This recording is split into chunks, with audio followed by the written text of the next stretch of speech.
어제 아말렉과의 싸움에서 승리한 이 다윗과 400명의 군사들이요, 끌려간 가족들과 빼앗겼던 재산들을 다 찾아서 거기다 전리품까지 취해서 당당하게 귀환합니다. 그들이 시글락 땅으로 다시 돌아올 때에 이전에 강행군에 지쳐서 부솔 시내가에 머물렀던 이 200명의 군사들이 다윗 일행을 맞이하러 나옵니다. 아마 그들은 모르긴 몰라도 표현하지 못했어도 전쟁의 끝까지 함께하지 못한 것에 대해서 대단히 미안하고 죄송스러운 마음이 있을 겁니다. 또 이 사랑하는 가족들을 찾아와 준 이 다윗과 400명의 군사들, 전우들이 말할 수 없이 또 감사하기도 했을 겁니다. 이 사람들의 이러한 마음을 헤아린 다윗이요, 좋은 마음으로, 비록 전쟁을 함께 끝까지 하지 않았지만 선한 마음으로 그들의 문안을 받고 그들에게 문안했습니다.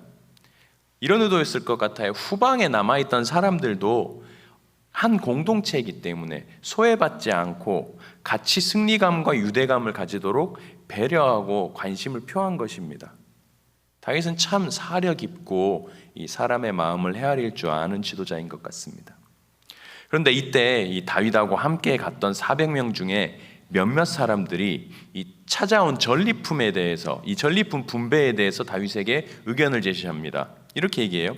이 부솔 시내가에서 건너가지 않았던 200명에게는, 그러니까 직접 아말렉과 끝까지 싸우지 않았던 사람들에게는 이 되찾아왔던 전리품들을 나눠줄 수 없다고 얘기합니다. 그냥 그들은 각자의 아내하고 자식들만 데리고 떠나였으면 좋겠다고 다윗에게 얘기합니다.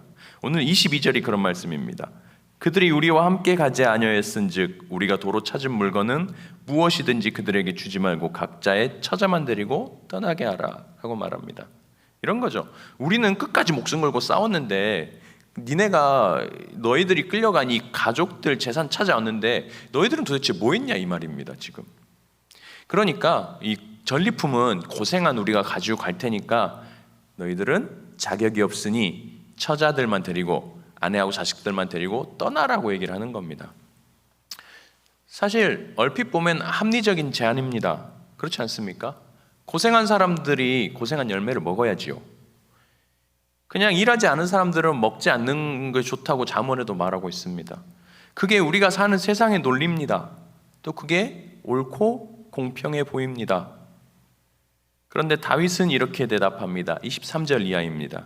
다윗이 이르되 나의 형제들아, 여호와께서 우리를 보호하시고 우리를 치러 온 그 군대를 우리 손에 넘기셨은즉 그가 우리에게 주신 것을 너희가 이같이 못하리라.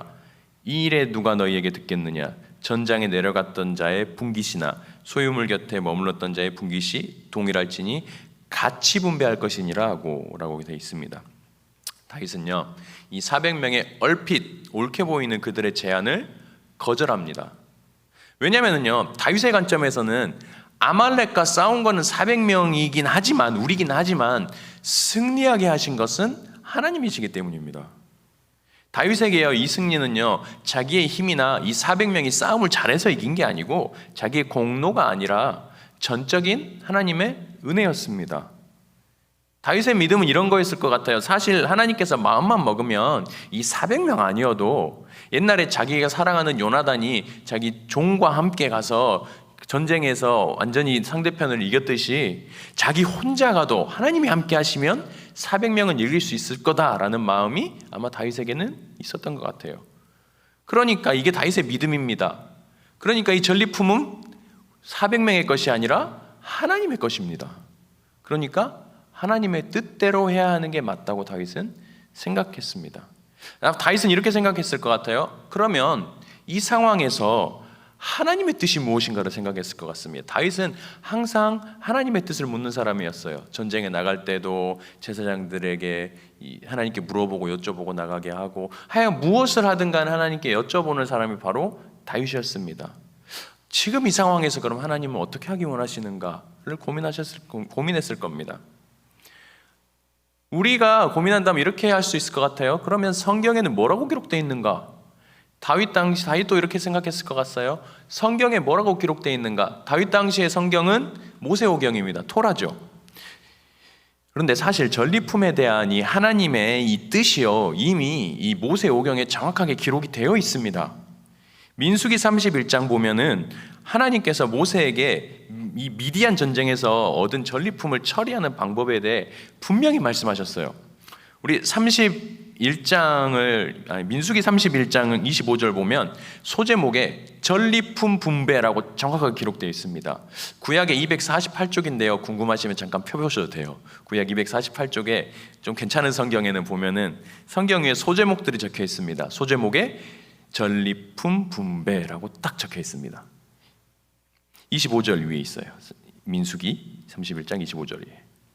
여기에서 하나님은 모세에게 전투병들과 남은 회중에게 이 얻은 전리품을 정확하게 반반씩 분배하라고 했습니다.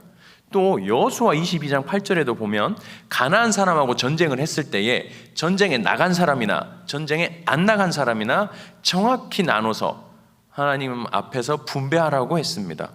이렇게 기록되어 있습니다. 여호수아 22장 8절에는 너희의 원수들에게 탈취한 것을 너희의 형제와 나눌지니라 라고 기록이 되어 있어요. 성경에는 나누라고 했습니다. 하나님은 나누라고 한 거예요. 그런데 지금 400명이 몇몇이 이걸 못하겠다고 하는 겁니다. 이런 상황과 비슷한 것 같아요. 성경에 주일성수 11조 명확하게 나와 있죠.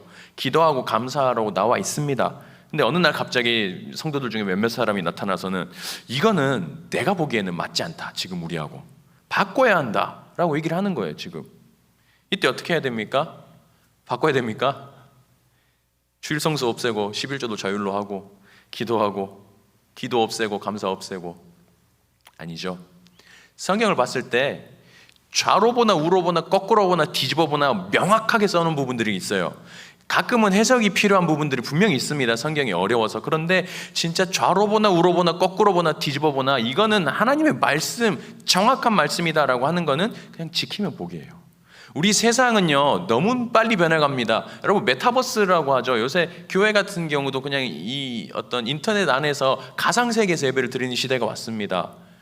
예전의 시대에는요 할아버지가 배운 걸 아버지한테 전해주고 아버지가 배운 걸 자녀한테 전해줘서 이 농경사회에서는 씨는 언제 뿌리면 되고 밭은 언제 갈면 되고 비가 언제쯤 오니까 이렇게 하면 돼라고 했던 시대가 있었어요. 그런데 지금은 그렇지 않습니다. 특히 코로나 지나면서 한치 앞을 모르는 시대가 돼버렸어요. 언제 우리가 인터넷 예배라는 걸 드릴 수 있게 된가 알겠습니까? 한치 앞을 단 1년 뒤를 단 6개월 뒤가 어떻게 변할지 아무도 몰라요. 과학자들도 모릅니다. 그러니까 주식을 뭐가 오를지 뭐가 떨어질지 모르니까 주식했다가 바닥으로 떨어지기도 하고 하늘로 올라가기도 하잖아요. 이렇게 한치 앞을 모르고 변하는 시대에 우리가 붙들어야 되는 게 뭡니까? 변하지 않는 하나님의 신실함, 변하지 않는 하나님의 말씀인 거예요.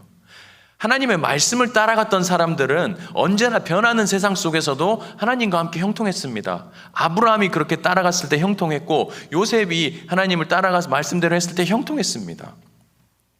그런데 오늘 400명의 군사 중에 전리품을 나누지 않겠다고 한 사람들은 그게 싫은 겁니다. 하나님의 말씀이 고리타분한 거예요. 아니 그건 모세 때 얘기고 여호수아 때 얘기 아니냐. 지금 우리는 지금 나는 이라고 얘기하는 겁니다.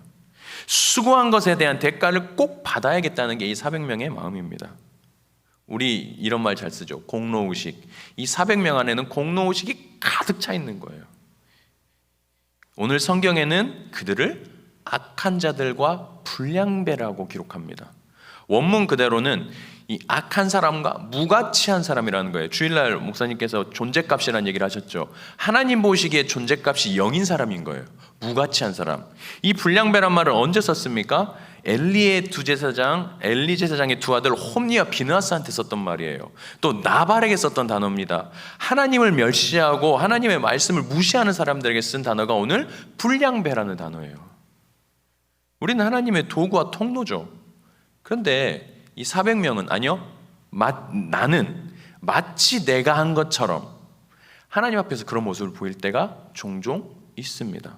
이 부끄러운 고백인데요. 몰랐는데 제 안에도 이런 게 있더라고요. 지금 교육전사님들 안 계시잖아요. 이번 여름 행사하고 아동부, 중고등부, 청년부 수련회해야 됩니다. 근데 마치 제 마음이 내게 주신 그 은혜가 정말 너무 감사해서 섬길 수 있는 것만으로 참 감사한데 이렇게 좋은 마음이라고 앞에서 말씀을 드리고 싶은데 그렇지 않았나 봐요. 제 마음에 뭐가 있었냐면 전사님들 없으니까 내가 아동 교육부니까 아동부 여름 성경학교도 맡아서 하고 그다음에 중고등부, 청년부 수련회도 맡아서 하고 이 마음 안에 400명의 마음이 있는 거예요. 하나님 보시기 얼마나 교만합니까? 그냥 주신 은혜 내가 여기 섬길 수 있다는 것에 참 감사해서 정말 하면 되는데 400명의 마음이 내 안에 있더라고요. 얼마나 교만하고 악한지. 말씀을 준비하면서요. 오늘 이 말씀을 준비하기 전까지 몰랐어요. 말씀을 준비하는 성령이 확 조명하는 거예요. 악한 영이 제게 그 마음을 뿌려주고 갔든지 원래 제 성품이 그렇든지 하여간 어쨌든 간에 제 안에 이 교만하게 짝이 없는 마음이 조금씩 올라오고 있었던 거예요. 이번에 하나님의 회개했습니다. 그래서 이 주제하고 조금 다르지만 이번 여름 행사에 꼭 성도님들 기도가 좀 필요합니다. 이 어린 영혼들이 하나님 만날 수 있도록 하는 게 제 힘으로는 불가능한 거예요. 선생님들 힘으로 불가능한 겁니다. 목사님 혼자서 기도해가지고 그게 되는 게 아니더라고요. 성도님들이 함께 기도해 주시고 아이들의 영혼을 위해서 이번 아니면 하나님 정말 1년 뒤가 될지 언제가 될지 모르는데 아이들 좀 주님 만날 수 있게 도와주십시오라고 성도님들 기도가 참 필요하더라고요. 또 도와주시는 것도 필요하고. 말씀 정리합니다. 우리가 하는 모든 일이요 다 하나님 손에 있어요. 사실 내가 노력하고 내가 수고하는 것 같이 보이지만은 그것도 보니까 하나님이 건강 주시고 그것도 할 수 있는 상황과 마음 주시니까 내가 할 수 있는 거더라고요. 오늘 몇몇 악한 사람들과 불량배들이 그런 마음을 가지지 못했습니다. 공로의식과 욕심에 사로잡혀서 하나님의 말씀을 그대로 생각하지 못했어요. 그러나 다윗은 하나님의 말씀을 그대로 생각하고 주님의 뜻을 구하는 사람이었습니다. 개인의 욕심보다요 공동체와 약한 사람들을 생각했습니다.